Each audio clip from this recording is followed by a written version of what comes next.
primero algunos conceptos generales de cómo funciona el corazón, y decíamos que el corazón se divide en dos partes, ¿verdad? Una parte derecha y una parte izquierda. En este dibujo, la parte derecha tiene dos cámaras, una aurícula derecha, ventrículo derecho, y la parte izquierda también tiene su aurícula izquierda y su ventrículo izquierdo. Lo que está en azul es porque representa la sangre sin oxígeno que lleva o llega a la aurícula derecha y luego posteriormente bombea el ventrículo derecho a los pulmones. Y lo que está en rojo es la sangre ya oxigenada.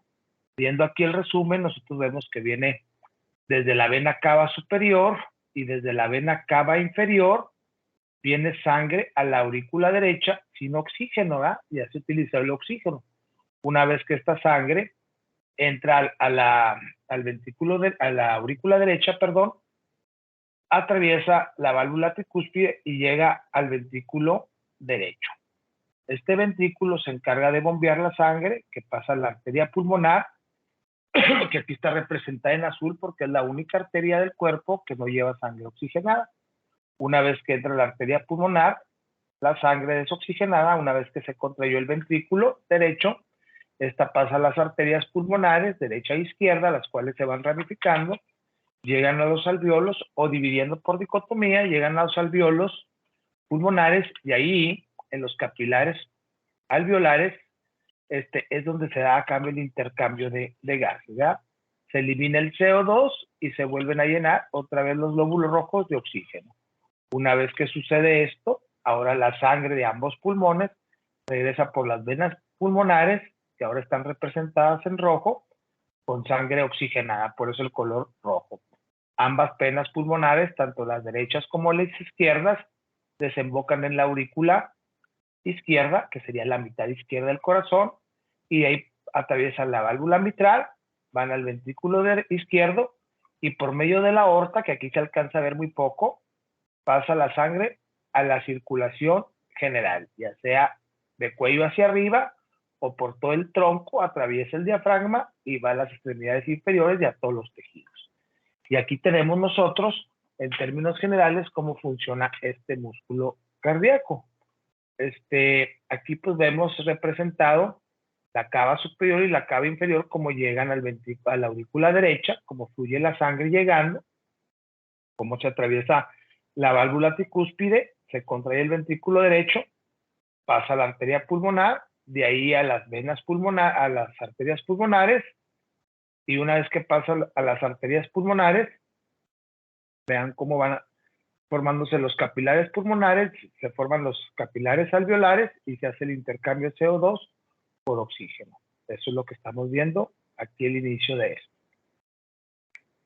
Pues esto que acabamos de comentar. Una vez que la sangre está oxigenada, la sangre regresa por las venas pulmonares, las cuales están representadas en rojo porque llevan sangre oxigenada. Dos del lado derecho, dos del lado izquierdo, llegan a la aurícula izquierda, de ahí atraviesan la válvula mitral al ventrículo izquierdo y luego la circulación general. Si yo hago un corte de este corazón, podemos ver una vista superior y aquí tenemos representado la válvula tricúspide, acá arriba estaría la aurícula derecha y acá tenemos la válvula mitral y acá arriba tenemos la aurícula izquierda. Es una vista superior. Esto es posterior, esto es anterior. Acá podemos ver desde arriba cómo, me voy a poner otra vez, el origen, estamos viendo este nivel, el origen de la arteria pulmonar. Aquí tenemos sus válvulas semilunares, que son estas, abren y la sangre fluye hacia arriba. Recuerden que estamos viendo de arriba hacia abajo en esta proyección. Y atrás vemos el origen de las coronarias, aquí inmediatamente, pero vemos la arteria aorta. La aorta, que aquí la podemos ver atrás de la pulmonar, de la arteria pulmonar. Y en pocas palabras tenemos dos tipos de circulaciones, una circulación mayor y una circulación menor, en lo que acabamos de explicar. La circulación menor llevan la sangre ya sin oxígeno en los capilares arteriales, pasa a los capilares venosos, a las vénulas, y luego ya se recolecta toda la sangre venosa que viene de las extremidades inferiores de abdomen, llegan a la aurícula derecha junto con la de las, el cuello, tórax, cabeza, la aurícula derecha. Estamos en esta imagen, aquí en esta zona, ¿sí? La sangre de ahí pasa al ventrículo derecho, como lo acabamos de decir, y luego va por el medio de la arteria pulmonar, que es la única arteria que lleva sangre sin oxígeno, y va a los capilares alveolares y llega a hacer el intercambio de gases. Una vez ahí, esto es la circulación menor. Una vez que sale del ventrículo derecho y va a los capilares alveolares, hasta ahí tenemos la circulación menor, llegando a los pulmones. Ya cuando estos capilares alveolares eliminan el CO2 y se llenan de oxígeno y se fija la hemoglobina, va a pasar a la aurícula izquierda y luego al ventrículo izquierdo, y aquí tenemos la circulación mayor o sistema, que va otra vez a toda la economía llevando sangre oxigenada. Entonces la circulación mayor sale del ventrículo izquierdo y la circulación menor sale del ventrículo derecho. ¿A dónde va la circulación mayor? A toda la economía llevando sangre oxigenada, aportando oxígeno. ¿Y a dónde va la circulación menor? A los capilares alveolares para que se lleve a cabo el intercambio de gases. ¿Alguna duda hasta ahí?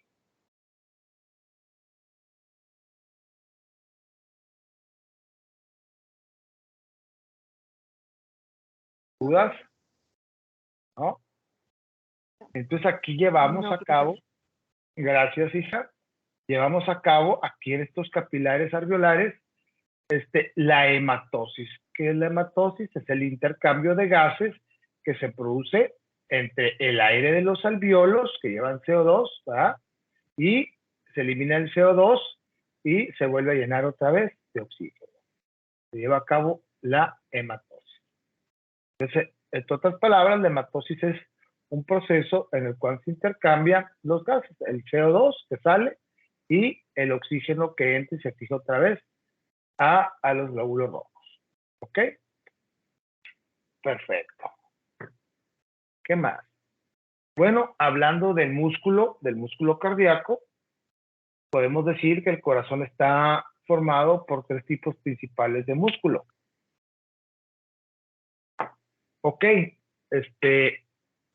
fíjense bien, es el mismo músculo, me refiero a que es el músculo cardíaco, pero se divide en 3 tipos. Uno que está localizado en las aurículas, músculo cardíaco, pero es músculo auricular.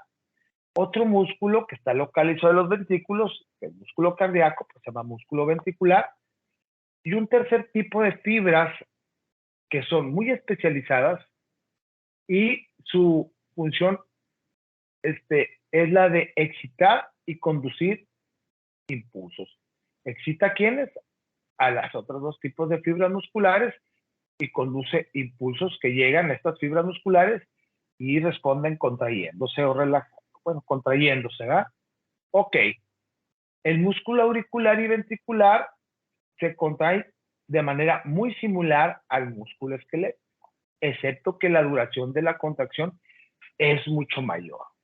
Esa es otra diferencia, obvio, que vamos a agregar entre el músculo esquelético y ahora el músculo cardíaco. ¿eh? Su contracción es muy similar, pero dura mucho más tiempo. ¿Cuál es la más corta de las 3? El músculo cardíaco, esquelético y liso. La del músculo esquelético, en duración del potencial de acción. Ok. Este tercer grupo de fibras musculares especializadas en excitación y conducción, ¿sí?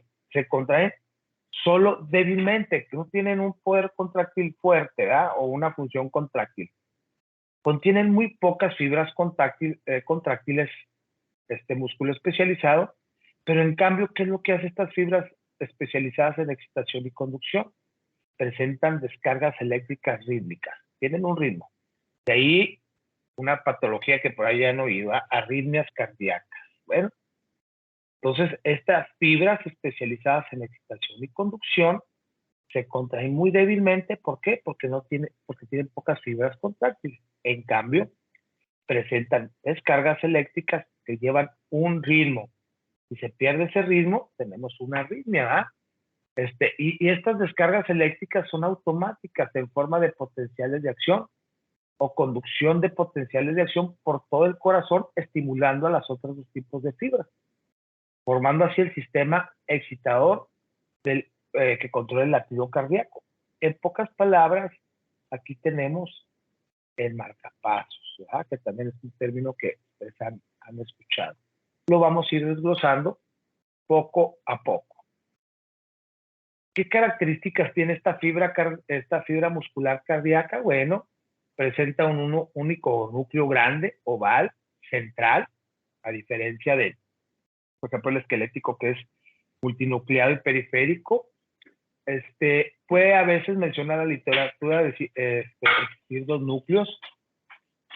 Tienen mucho sarcoplasma, mucho citoplasma.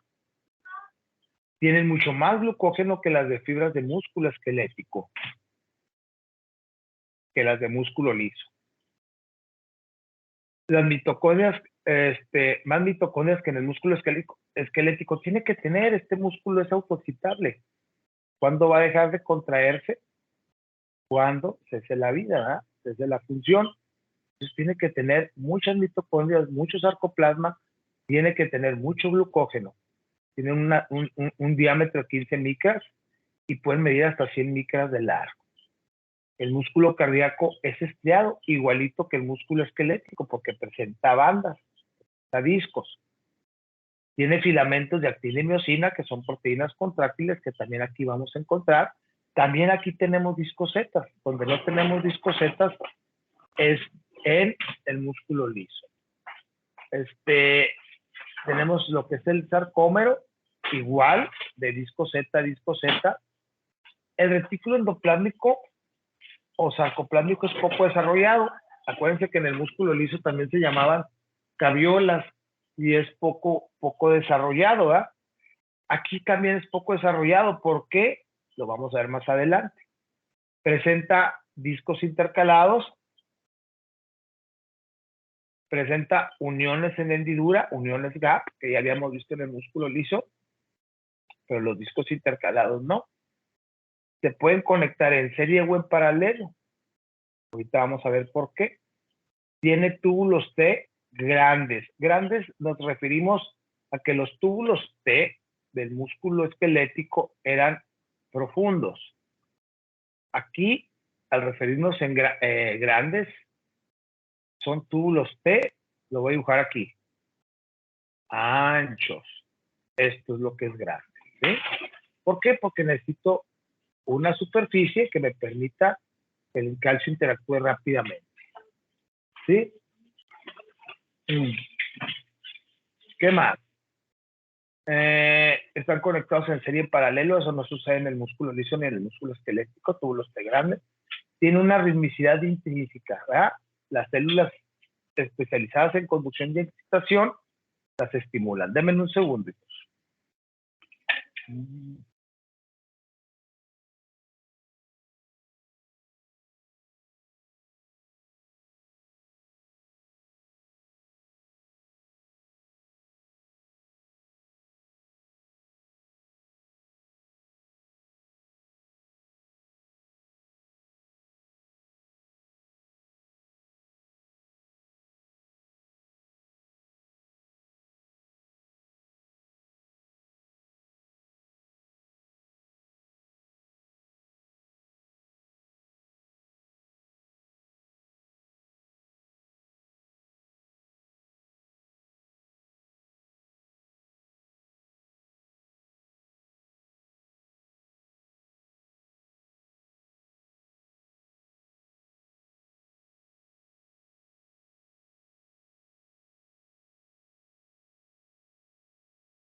¿Me escuchan? Sí, profe. Me dicen si se ve la pantalla, por favor. ¿Se ve? Sí, profe. Sí, maestro. Ok. Funciona como sin sitio. Ya esta palabra la habíamos usado. El corazón es una bomba. Una bomba tiene su eficiencia, ¿verdad?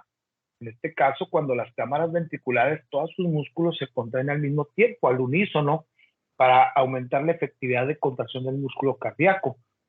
Nosotros vamos a tener una falla cardíaca, imagínense una cámara ventricular, ahí está.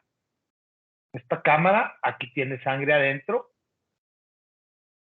y yo tengo que eyectar esa sangre por aquí.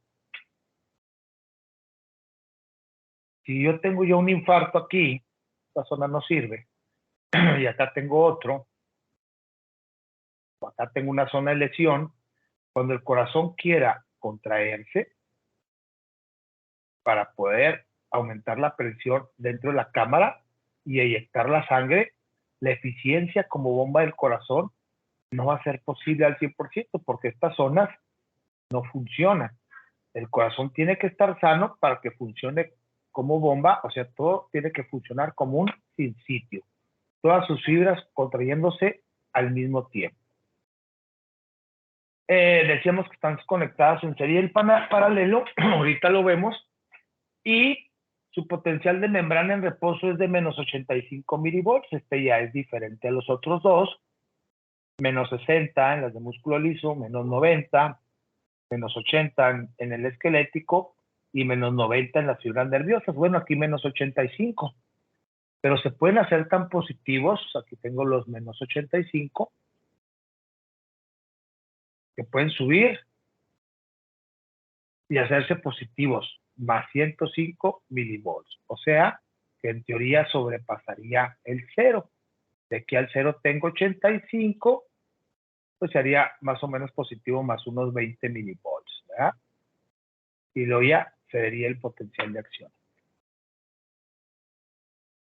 Bueno, decíamos que tiene discos Z, retículo sarcoplásmico poco desarrollado, discos intercalados que ahorita vamos a ver, las uniones en hendidura ya las conocen, están conectados en serie y paralelo, lo vamos a ver. Ya vimos los valores del potencial de acción y tiene receptores alfa y beta adrenérgicos que vamos a mencionar más adelante. En el músculo liso también teníamos receptores hormonales, teníamos receptores químicos, teníamos receptores para adrenalina y noradrenalina, ¿recuerda? Bueno, aquí también tenemos receptores. Ahorita vamos a ver cómo influyen estos receptores en la función cardíaca. Fíjense bien, aquí está, no nos está diciendo nada en particular, es nuestro músculo cardíaco con sus sarcómeras de disco Z a disco Z, adentro tiene sus bandas, tiene miofibrillas, es la misma distribución, ¿sí? Nada más que aquí los túbulos T van a ser diferentes, el retículo sarcoplásmico está menos desarrollado y aquí vemos que tiene sus núcleos único, ovalado, ¿verdad? Vemos muchas fibras de músculo cardíaco con un diámetro de 20 micras más o menos aproximadamente. Aquí estamos viendo ya los discos intercalados, es esta zona de aquí, y vean muchachos, con mucha imaginación, miren, voy a contornear aquí una fibra de músculo cardíaco, aquí está el disco intercalado, y luego acá tenemos otra, y luego por acá, yo sé que no se aprecia muy bien, hay otro disco intercalado, y vean cómo está separado, acá hay otra fibra, y luego por acá hay otra fibra, ¿sí? Es como una telaraña, como una red, que están interconectadas entre ellas, precisamente para que la efectividad de la contracción sea lo más óptima. Por eso se dice aquí que tiene, funciona como sin sitio. Es como si tuvieran una distribución de red. Y ahí estamos viendo un poquito los discos intercalados. Vean aquí, aquí tenemos ya los discos intercalados, tenemos nuestros núcleos ovales únicos, otra vez, nuestros discos intercalados, pero vean cómo esta célula nerviosa se une a esta y luego se une a esta que está arriba. Aquí se está uniendo en serie y hacia abajo se está uniendo en paralelo. Aquí están en serie y hacia abajo en paralelo.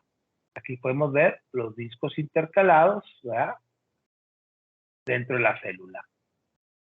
¿Se entiende lo que es en serie y en paralelo?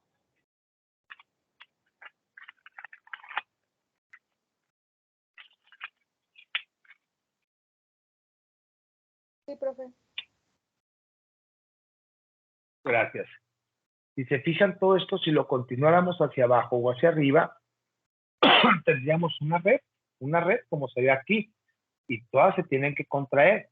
Y para que sea al unísono, que funcione como sinsitio, tiene que haber discos intercalados y uniones gap que les permitan que los iones fluyan, ¿verdad?, para que se puedan contraer.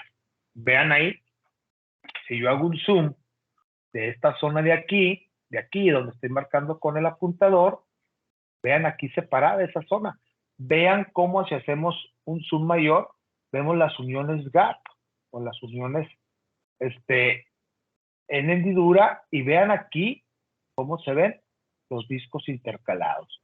Una célula uniéndose a la otra para que estas uniones permitan el flujo iónico, ¿verdad?, entre las células, en serie y en paralelo. Y esas son las características que la van a diferenciar, o que hemos estado mencionando, de las fibras de músculo esquelético. Las fibras de músculo esquelético no tienen ni uniones gap ni uniones en hendidura. ¿Ok? Las de músculo liso tienen uniones en hendidura.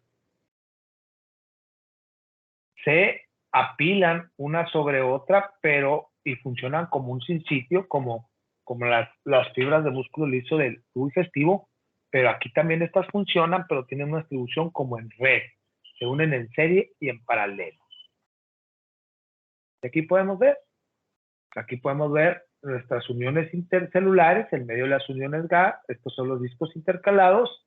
Pues el músculo cardíaco es un sinsitio de muchas células musculares cardíacas, en el que las células están tan interconectadas, como lo vemos aquí, que cuando una de ellas se excita, el potencial de acción se propaga a todas, ya sea en serie o en paralelo, por este tipo de interconexiones que hay entre ellas.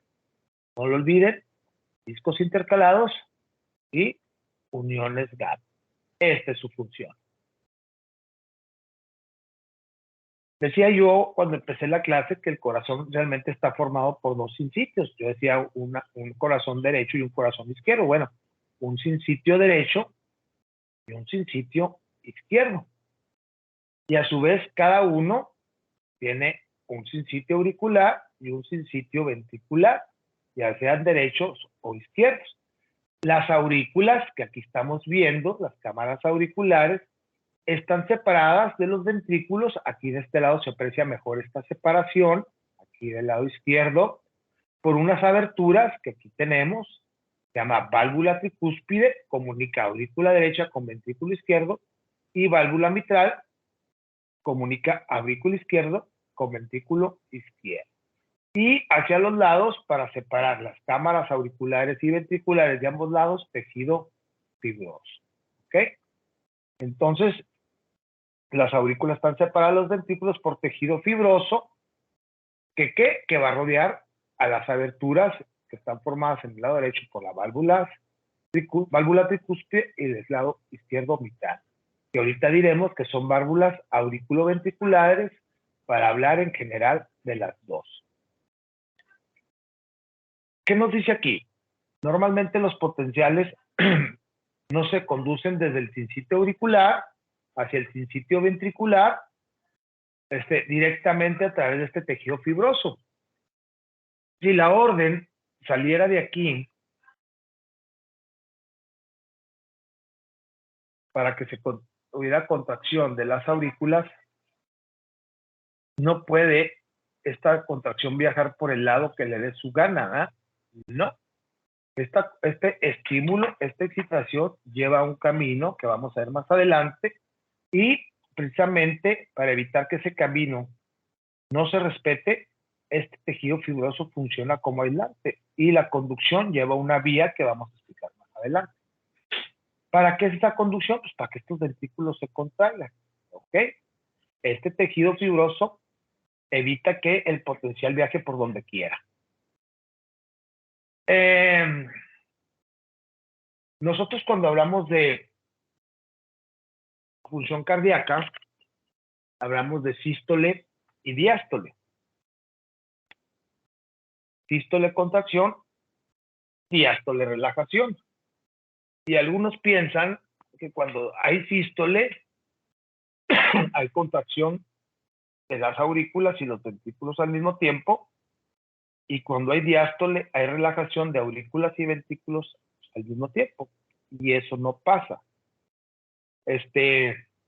Fíjense bien, esta división del músculo cardíaco en dos sitios, auriculares y ventriculares, permite que las aurículas se contraigan siempre primero que los ventrículos, y lo vamos a ver más adelante cuando veamos ciclo cardíaco. La sangre va fluyendo por las aurículas, por la vena cava superior e inferior, y se va llenando aquí de sangre. Empieza a subir el nivel de sangre. Lo que está pasando en el lado derecho está pasando igual en el lado izquierdo. La sangre que ya viene de retorno, oxigenada, hace lo mismo. Está llenando la cámara auricular izquierda también. La está llenando. Estas válvulas de aquí van a estar cerradas, las válvulas auriculoventriculares. Cuando de repente se llenan, esta sangre hace que estas válvulas se venzan y la sangre empieza a entrar. Se vencen hacia adentro de la cámara ventriculares de ambos lados. Pero al final de este llenado que ya se empieza a ver aquí, al final se contraen las aurículas, ambas, para mandar un remanente extra de sangre a los ventrículos. Por eso dice que las aurículas se contraen un pequeño intervalo antes de la contracción de los ventrículos, y eso es parte de la explicación del ciclo cardíaco, pero aquí estamos viendo el porqué. Aquí tenemos la forma de red de las células, de interconexión entre ellas, discos intercalados, uniones gap, funciona como un sinsitio. Y aquí podemos ver un corazón, cómo se está contrayendo. Podemos ver ahí la válvula, déjenme que empiece otra vez. Del lado izquierdo, la mitral, ahorita vimos la del lado derecho. Estamos viendo las cámaras, ahí estamos viendo la vista superior, vean cómo se están abriendo las válvulas. Voy a estar poniendo pausa, dejen nomás, ahí va otra vez. Vean ahí, esto de este lado, aquí, esto, es que no se ve el apuntador, pero aquí podemos ver más o menos aquí, este sería el ventrículo derecho y este sería el ventrículo izquierdo. Vean cómo del ventrículo derecho está saliendo la sangre una vez que se contraiga a la arteria pulmonar. Y luego la arteria pulmonar ya se va dividiendo por dicotomía y llega hasta formar los capilares alveolares. Vean aquí, esta es la aurícula derecha, esta es la vena cava superior y esta es la vena cava inferior que va y drena la sangre no oxigenada a la aurícula derecha. Aquí estaríamos viendo más adelantito cómo se abre la válvula tricúspide que permite que la sangre fluya al ventrículo derecho. Y luego más adelante vemos en una vista superior cómo cuando se contrae este ventrículo derecho, la sangre atraviesa las válvulas sigmoideas de la aorta, de la pulmonar, y va a la vena, a la arteria pulmonar, que decíamos es esta, que es la única vena con sangre oxigenada. Pero todo está pasando al mismo tiempo. Mientras están llenando por medio de la cava superior e inferior en la aurícula derecha de sangre oxigenada, acá que se alcanza a ver muy poquito la aurícula izquierda porque es muy, muy posterior, y aquí se ve algo de la vena pulmonar, aquí se ve la otra segunda vena pulmonar del lado izquierdo, las del lado derecho pasan por acá atrás, no se alcanzan a ver en esta toma, pero al mismo tiempo que aquí se está llenando de sangre oxigenada, aquí también ya se está llenando de sangre oxigenada, la cual va a pasar al ventrículo izquierdo. Aquí vamos a darle un poquito más. Aquí ya estamos viendo en esta, vean cómo vemos aquí la cámara del ventrículo derecho, aurícula derecha, perdón, y la sangre, cuando se abre la válvula tricúspide, pasa al ventrículo derecho. ¿Ok? Vean acá la válvula mitral abierta, pasando sangre. Aquí ya se ven mejor las venas pulmonares de la aurícula izquierda al ventrículo izquierdo.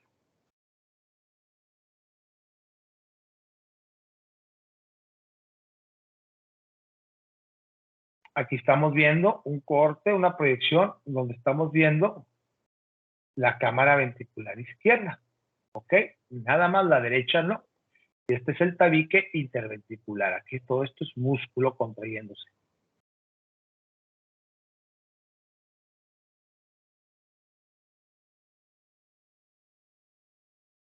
Y aquí tenemos la vista superior con las válvulas tanto... no quiere el apuntador. Tanto tricúspide y mitral abiertas, pasando sangre de las aurículas derecha e izquierda, y ahí al fondo vemos las cavidades ventriculares derecha e izquierda. Y aquí estamos viendo la arteria pulmonar y esta es la aorta, con sus válvulas sigmoideas que no se aprecian muy bien ahí. Miren, ahí ya se empiezan a ver mejor. Ok. Aquí tenemos también potenciales diacciónicos. Vean, aquí les presento el nodo sinoauricular. Aquí está. Cuando yo hablaba que existían 3 tipos de fibras musculares, decía que había unas especializadas en excitación y conducción que tenían muy poca capacidad de contraerse o nula capacidad de contraerse. Bueno, este es el marcapasos, el que se descompone principalmente, ¿verdad? El que se enferma, el marcapasos. Este le dice al corazón cuántas veces por minuto se debe contraer, ¿verdad? Aquí sale la orden, pero es una vía, miren. Tiene una vía, de aquí sale, y lo va por medio de estas fibras, que aquí pues no se aprecian muy bien, lo vamos a ver más adelante, van a otro segundo punto, que también es un nodo, se llama nodo auriculoventricular, aquí lo tenemos, y luego vean cómo sigue por otra vía que se llama de His, y esta se divide en dos vías, y luego vean cómo estas vías se meten en toda la musculatura ventricular para que todas las fibras ventriculares sean excitadas. Entonces, esta le dice a las otras 2 tipos de fibras musculares, auriculares y ventriculares, cuándo contraerse. Son las señales excitatorias para la contracción de las fibras de músculo ventricular propiamente dicho y músculo auricular. Esta vía de conducción y excitación tiene un potencial de acción muy diferente, si lo queremos hacer, a un potencial de acción del músculo propiamente ventricular. Vean, con una meseta también, como en algunas fibras de músculo liso. Característico el potencial de acción en meseta, el músculo liso, el músculo esquelético y el despiga en el músculo, liso y cardíaco, y el despiga en el esquelético. Vean el nodo sinusal, que es las fibras musculares especializadas, vean su potencial de acción, qué características tiene. ¿Ok? Esta vía, al rato la vamos a ir mencionando y la vamos a conocer mejor. Aquí dice fibras de Purkinje. Son las fibras de excitación y conducción que se meten en el interior, en medio de cada fibra del músculo ventricular. Estas conducen a una velocidad, igual que en las otras fibras musculares, las fibras nerviosas o los axones mielinizados, estas conducen a una velocidad y el músculo responde a otra. ¿Ok? Vean aquí el potencial de acción del nodo sinoauricular y vean el potencial de acción de las fibras ventriculares respondiendo.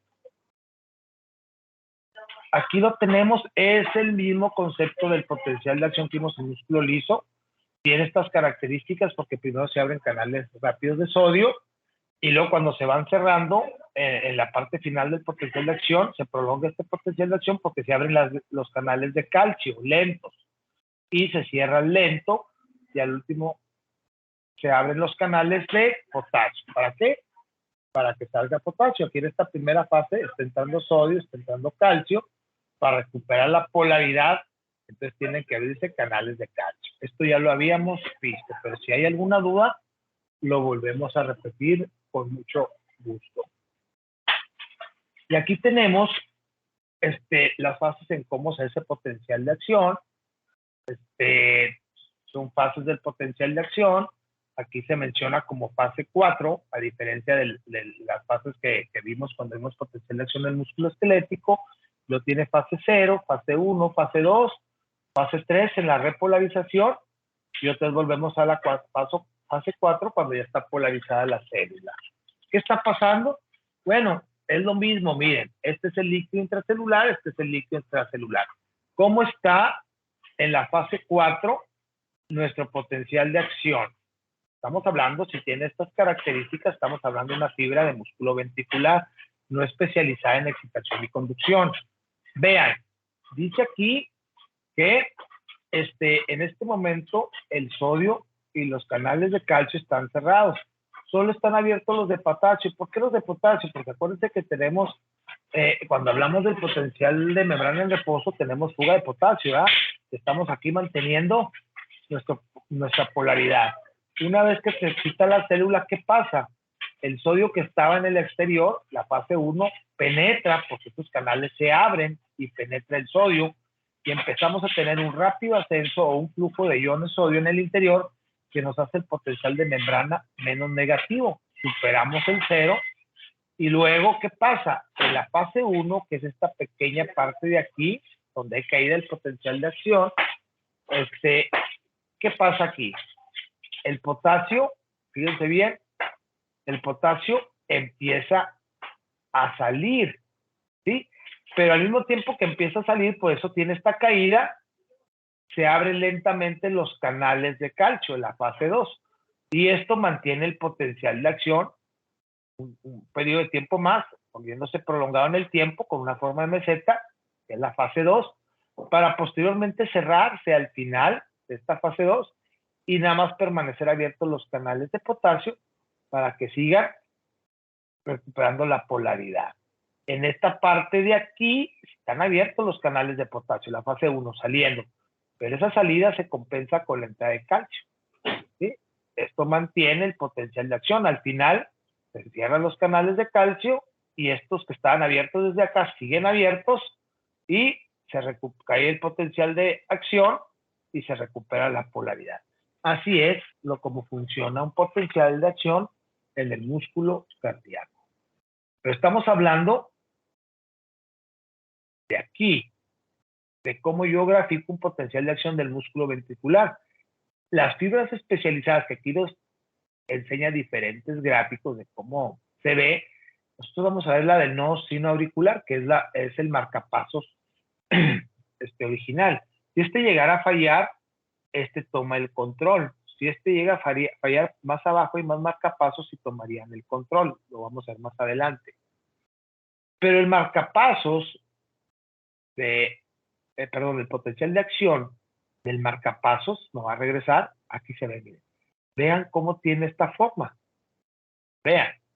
¿Sí? ¿Sí lo ven? Ahí está. Falta. Vean dónde empieza ese potencial de acción. Falta la parte de acá abajo. Entonces, ¿qué pasa aquí? Son estas fibras especializadas en conducción y excitación son autoexcitables. Trabajan a nivel del umbral, ¿sí? Tienen un menor umbral. Aquí empiezan a abrirse canales de sodio, llegan al umbral y se disparan los de calcio. Quiere llegar otra vez al umbral, los canales de calcio, de sodio se vuelven a abrir y no permite que llegue al potencial de membrana en reposo. Se vuelve a autoexcitar. Esto produce impulsos eléctricos de manera rítmica. Esos impulsos eléctricos de manera rítmica viajan por las aurículas y los ventrículos, haciendo que la aurícula y los ventrículos se contraigan. Cuando ustedes están tomando la frecuencia cardíaca y tienen 82 latidos por minuto, es porque estas fibras se están disparando para que la contracción de estas fibras ventriculares sean de 82 veces por minuto. Pero son autoexcitables, no se permite llegar al 0, tienen que estar disparando constantemente y de manera rítmica. Aquí en estas fibras, ojo, en estas participan los canales de sodio, en estas no, en las del marcapasos no. Aquí el protagonista, ¿quién es? El calcio. El sodio, ¿para qué me ayuda? Para llegar al umbral. Pero ¿quién se encarga de mantener la autoexcitación? el potasio. Quiere llegar a su polaridad normal, otra vez se vuelve a abrir aquí un canal de calcio, llega al umbral y participan los canales de sodio. ¿Ok? ¿Se entiende, hijos?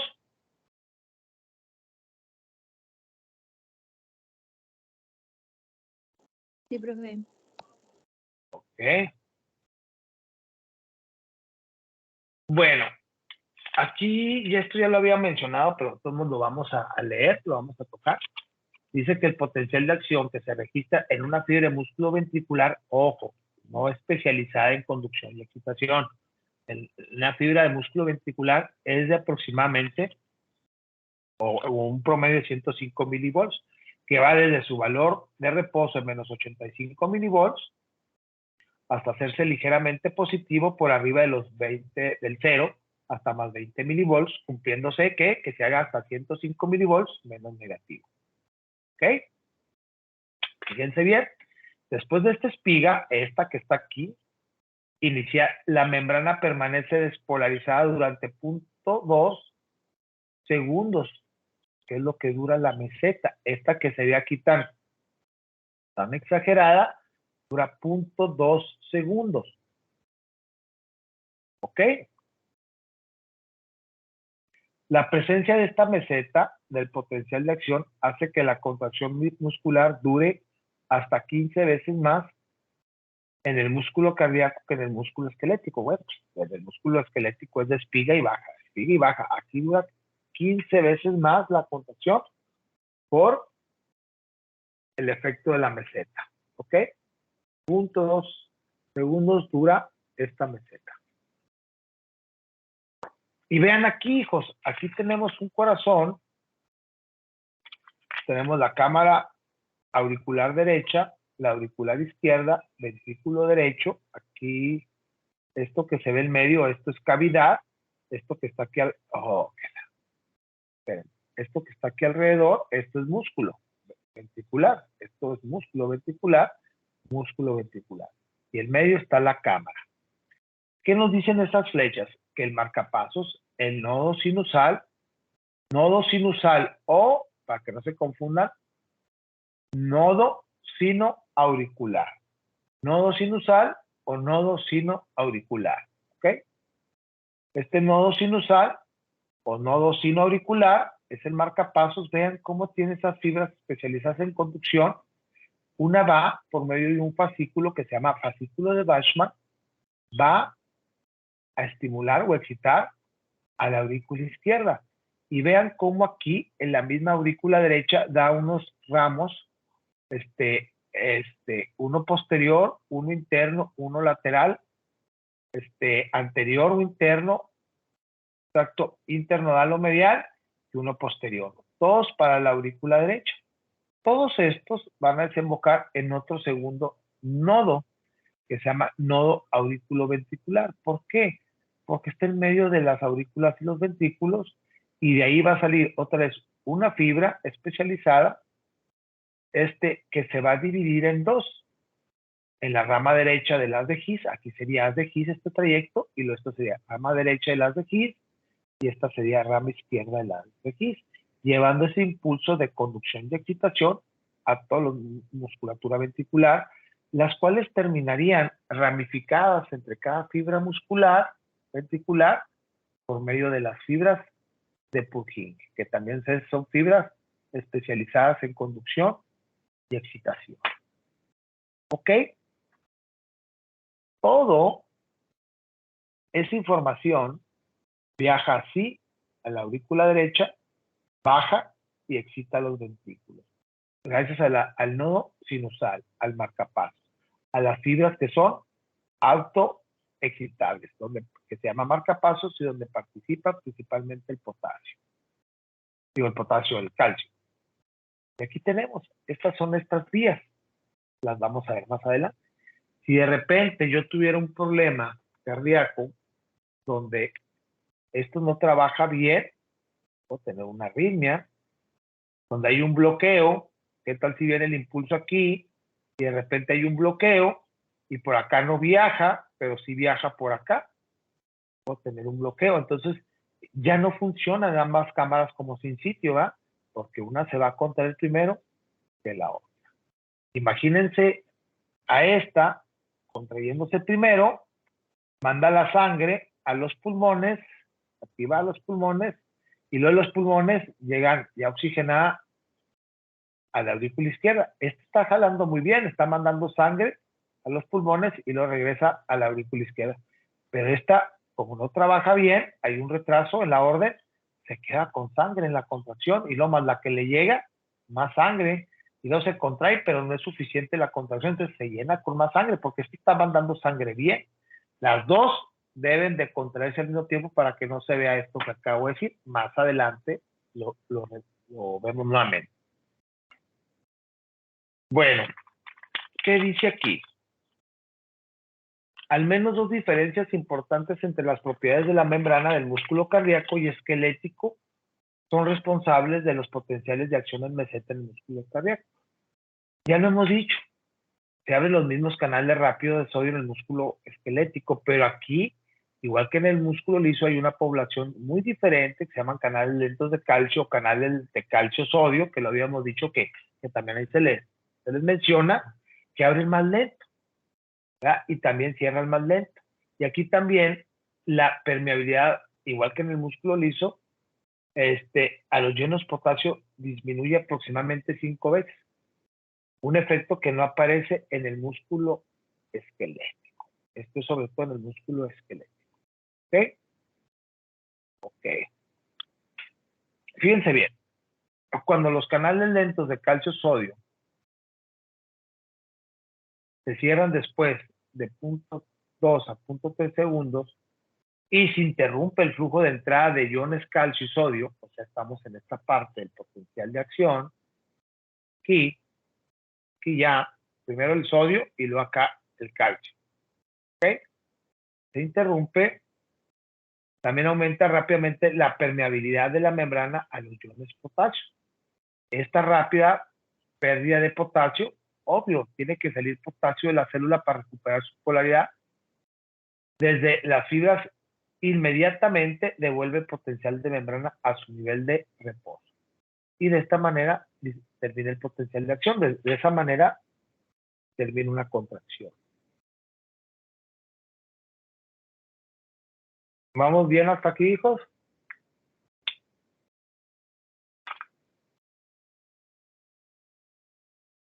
Sí, profe. Aquí se me pierden mucho en el examen, hijos. Lo pregunto y se hacen pelotas. Fíjense bien. La velocidad de conducción de la señal del músculo cardíaco, ojo, tenemos 3 tipos de músculo, auricular, ventricular y especializado. Ya vimos cómo son las características de cada uno de los potenciales de acción para cada tipo de músculo. Fíjense bien, las fibras musculares, auriculares y ventriculares, la velocidad de conducción de la señal del potencial de acción excitador a lo largo de estas fibras auriculares y ventriculares es de aproximadamente 0.3 a 0.5 metros por segundo. ¿Qué quiere decir? Que una vez que la señal ha viajado por estas vías para que se contraigan las aurículas, se contraigan los ventrículos, ellos responden contrayéndose o teniendo potenciales de acción que duran 0.2 o 0.3 o que van a difundir a 0.2 o 0.3 metros por segundo. ¿Sí? Aproximadamente 250 veces menos que la velocidad de una fibra nerviosa grande. Y aproximadamente la 10ª parte de la velocidad de una fibra de músculo esquelético. Fíjense bien. Esta es la velocidad a la que responde. ¿Pero a qué velocidad reciben la orden? La velocidad de conducción del sistema especializado del corazón, y ya en la parte final las fibras de Purkinje conducen a 0.4 metros por segundo. Imagínense, 0.4 metros por segundo. Y ellas responden contrayéndose. La orden de excitarse y contraerse a 4 metros por segundo. La respuesta del músculo ventricular a 0.5 metros por segundo. 0.3 a 0.5 metros por segundo. es más lenta. Esta da la orden y el músculo responde contrayéndose, generando su potencial de acción. Esta viaja 4 metros por segundo, la orden aquí es a 0.5 metros por segundo. Cuando nosotros vemos un electro, que tiene más o menos este trazo, ay Dios, ahí disculpen lo feo del trazo, perdón, ahí está. Yo tengo a la persona, aquí está el tórax, aquí está el esternón, para acá van las costillas, así. Y empiezo a poner aquí. Obvio que así no es el dibujo, no, disculpen, es para que se entienda. Empiezo a poner aquí los electrodos. Y también pongo en las extremidades. Bueno, lo que yo estoy graficando es la orden de contracción, porque el impulso eléctrico precede a la respuesta del músculo ventricular. Entonces, cuando yo veo una onda aquí, en este caso una onda P, estoy pensando, o ya sé que aquí está la orden para que se contraigan las aurículas. Pero esta es la orden. Después viene la respuesta de contracción. Entonces, el impulso eléctrico siempre precede a la respuesta física de la contracción muscular. ¿Me explico, hijos?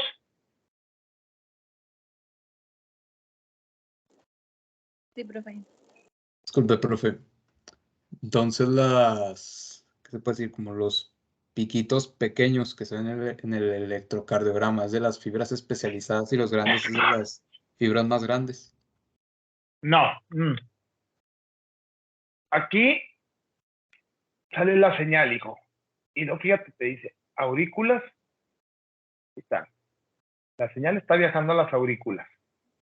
Hasta aquí yo excité a las aurículas. ¿Cómo voy a ver el electro? Una onda P. Aquí llegó otro nodo, aurículo ventricular. Y de aquí la información va a pasar a las de His. Aquí siempre, lo vamos a ver más adelante, aquí siempre hay un retraso de la información que pasa acá, a las de His. Y yo lo veo en el electro con una línea. ¿Por qué hay un retraso? Fíjense bien. Porque la sangre que estaba aquí en estas aurículas está pasando directamente a los ventrículos, porque estas válvulas están abiertas. Pero en la parte final de ese llenado auricular, estas aurículas se contraen. Entonces lo que estoy viendo yo aquí es la contracción de las aurículas. ¿Y por qué hay este retraso? Porque está mandando un remanente extra de sangre a los ventrículos. Entonces los ventrículos esperan a que llegue esa sangre y una vez que hay ese retraso, empieza la señal excitatoria a pasar para los ventrículos. Y en ese momento se contrae el ventrículo derecho y se empieza a contraer el ventrículo izquierdo porque la orden llegó hasta las fibras de Purkinje. Cuando yo veo que se contrae el ventrículo, yo detecto así el electrocardiograma. Esto nos habla de que hubo una contracción ventricular. Y son las ondas P, Q, R, S. ¿Por qué tienen esa forma? Más adelante lo vemos. Y luego, una vez que se contraen los ventrículos, esto nomás nos habla de contracción auricular. Y este complejo QRS nos habla de contracción ventricular. Y luego después viene otra vez periodo y luego la relajación de los ventrículos, que es la onda T. Y esto es relajación de los ventrículos. Entonces, si yo veo un electrocardiograma, estoy viendo contracción auricular, contracción ventricular y relajación ventricular. Ahora, imagínense aquí, hijos, imagínense aquí que el impulso de este lado viaje primero que de este lado para que se contraigan. Entonces yo tendría un complejo QRS así, onda P, porque aquí está bien. Salió todo en orden. Tengo mi onda P, tengo mi línea isoeléctrica, pero de un lado viaja primero que del otro. Tengo un bloqueo. Entonces, ¿qué voy a tener? Los picos. Porque uno pasó primero que el otro. Deben de ir juntos, por eso tengo un solo trazo. Esas líneas grandotas, hijo, tú que preguntaste, nos hablan de contracción ventricular. ¿Vamos bien hasta ahí? Sí, profe, gracias. Ok. Nosotros ya habíamos hablado del periodo refractario, que hay un periodo refractario absoluto, que hay un periodo refractario relativo. El periodo refractario absoluto es el intervalo de tiempo en el cual un segundo impulso cardíaco no puede sumarse al primero. Aquí en el pico de la meseta no podemos sumar otro potencial de acción. Este sería un periodo refractario absoluto. Pero aquí, cuando ya estamos llegando a la polaridad normal de la célula, en la parte final del potencial de acción, un segundo impulso sí puede volver a excitar al músculo cardíaco y generar otra contracción cardíaca. Y este sería un periodo refractario relativo. Entonces tenemos el absoluto y el relativo. El periodo refractario normal del ventrículo, estamos hablando siempre del ventrículo porque es el músculo que lleva a cabo la contracción, ¿verdad? Lleva a cabo la sístole. Entonces, el periodo refractario normal del ventrículo es de 0.25 a 0.30 segundos, que es aproximadamente ¿qué? La duración del potencial de acción en meseta, o sea, acá arriba. Aquí no lo tienen puesto así, pero estamos hablando de esta, ay Dios, de esta meseta, que dura ¿qué? 0.2 segundos. Aquí tenemos el periodo refractario absoluto. Aquí no puede haber otro segundo estímulo y generar una contracción. Entonces tenemos este periodo refractario normal, que es absoluto, donde no puede haber otra segunda estimulación, y tenemos el periodo refractario relativo, que dura más o menos 0.05 segundos, que es en la fase final del potencial de acción. Aquí se puede volver a reexcitar la fibra de músculo cardíaco. ¿Okay? Si hablamos, decimos que hay músculo auricular, músculo ventricular y músculo especializado. Bueno, si hablamos del ventricular, ahora vamos a hablar del auricular. El músculo auricular también se contrae. Vamos a ver el ciclo cardíaco, ¿dónde? Pero el músculo cardíaco, es de la presión, 120/80. Y dice presión sistólica y presión diastólica. Diastólica, ok. Sístole, contracción, diástole, relajación. En el ciclo cardíaco, cuando ustedes oyen el latido cardíaco, que se pum, pum, es una contracción y luego relajación. Contracción y relajación. Un ciclo cardíaco es el inicio de una contracción con su relajación hasta antes de la siguiente contracción. Eso es un ciclo cardíaco. Cuando ustedes tienen un latido de 82 latidos por minuto, tienen 82 ciclos cardíacos. Contracción, relajación. Un latido. Contracción, relajación, otro latido. Y así, si lo contamos en un minuto, tendrían 82, si así fuera el caso.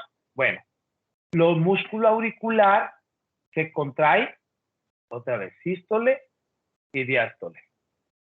El músculo auricular se contrae en la diástole. ¿Pero en la diástole de quién? Del ventrículo. O sea, cuando el ventrículo está relajado, las aurículas se contraen y llenan los ventrículos. ¿Ok? Entonces, el periodo refractario del músculo auricular es mucho más corto que el de los ventrículos. Cuando estas aurículas están contrayendo, también tienen su periodo refractario y dura 0.15 segundos el absoluto para las aurículas en comparación de los 0.25 a 0.30 segundos de los ventrículos. ¿Ok?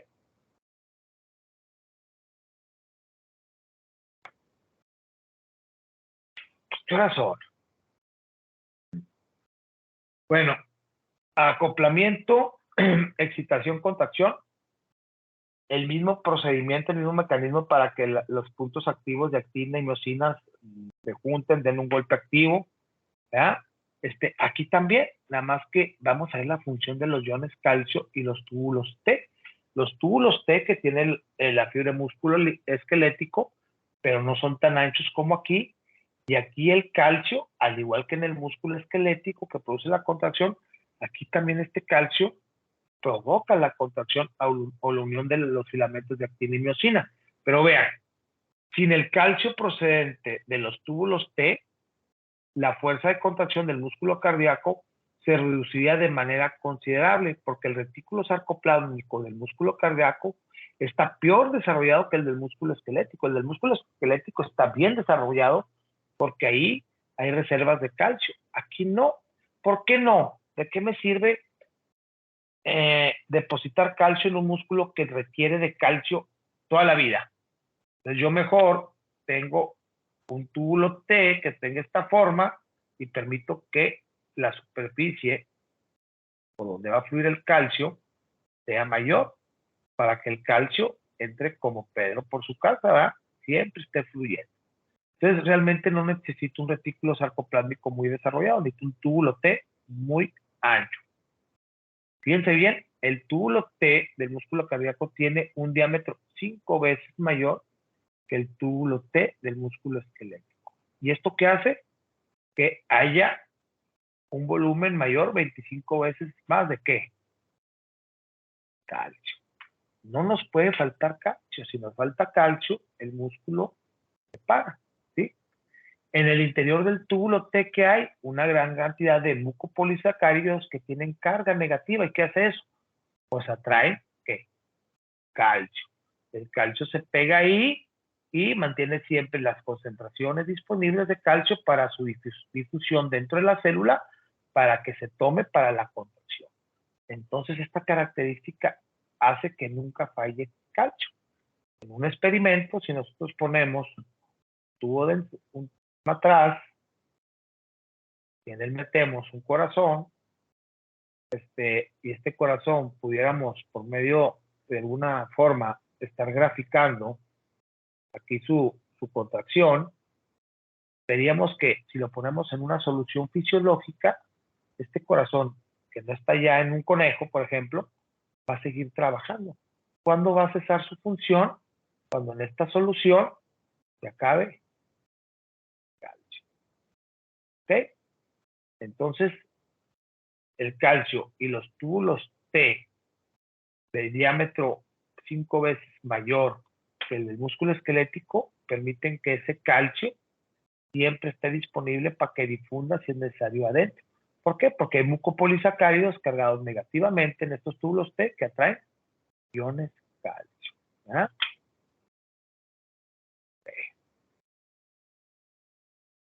¿No? Entonces, cuando nosotros hablamos de fuerza de contracción del músculo cardíaco, esta fuerza de contracción del músculo cardíaco, ¿de qué va a depender? En gran medida de la concentración de calcio que hay en el líquido extracelular. Si este empieza a fallar en concentración, la fuerza va a disminuir. La disponibilidad del ion calcio para producir la contracción del músculo cardíaco depende en gran medida de las concentraciones de calcio que hay en el líquido extracelular. Pero ojo, si también tengo exceso de ion calcio en el líquido extracelular, también eso hace daño. Lo vamos a ver más adelante, ¿eh? Así como un exceso de potasio, ¿eh? ¿Qué haría un exceso de potasio? Si yo tengo un potencial de acción, está en reposo, y luego viene mi potencial de acción, yo lo que estoy buscando es que mi célula se repolarice. Si yo tengo un exceso de potasio en el interior, mi célula está hiperpolarizada. Entonces yo, si quiero que haya otra siguiente contracción, voy a batallar, ¿verdad? Por el exceso de ion potasio. ¿Ok?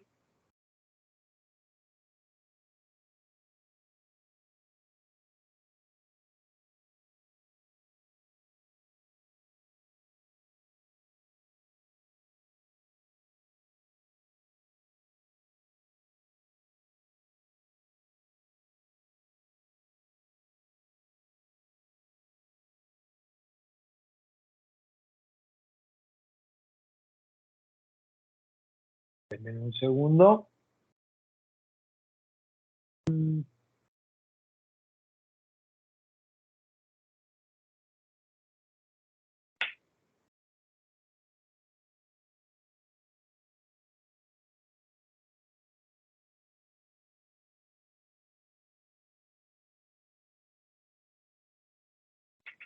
A ver, Rivera Esquivel Mitzli, Daniel.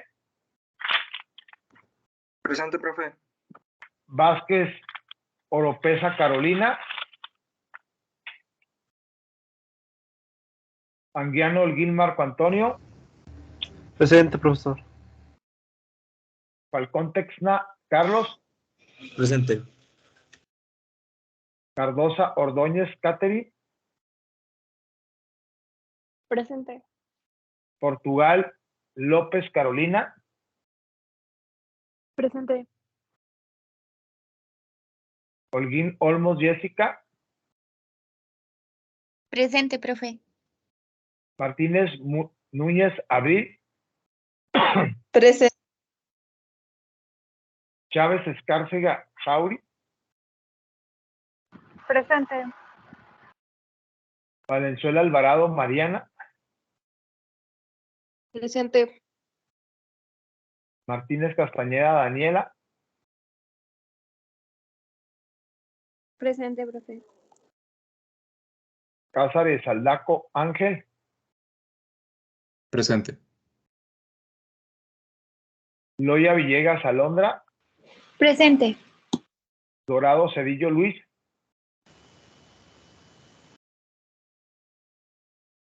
Ávila Luébano Cristian. Presente. Ramírez Hernández Ani. Presente. García Moreno Maya. Presente. Borrego Martínez Valeria. Presente. Guzmán Medrano Andrea. Presente. Olvera Mesa Hanna. Presente. Orona Sánchez Valeria.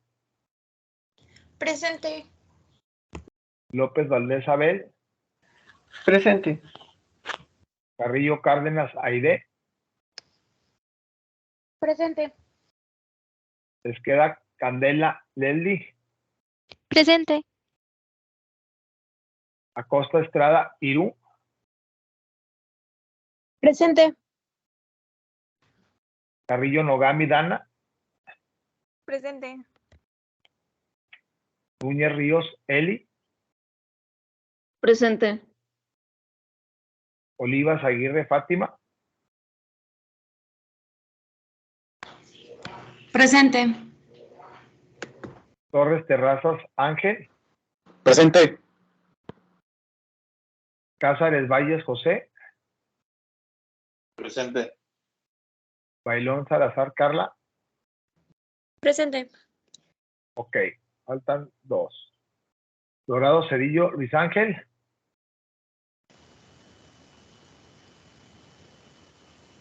Deben un segundo. Cedillo, Dorado Luis Ángel. Deben un segundo. Cedillo, Dorado Luis Ángel.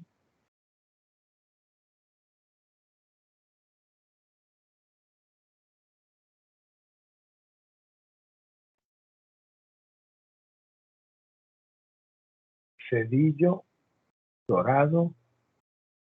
Profe escribió en el chat. Ya contestó en el chat, profe. ¿Ya contestó? Ok. Denme un segundo. Déjenme checo.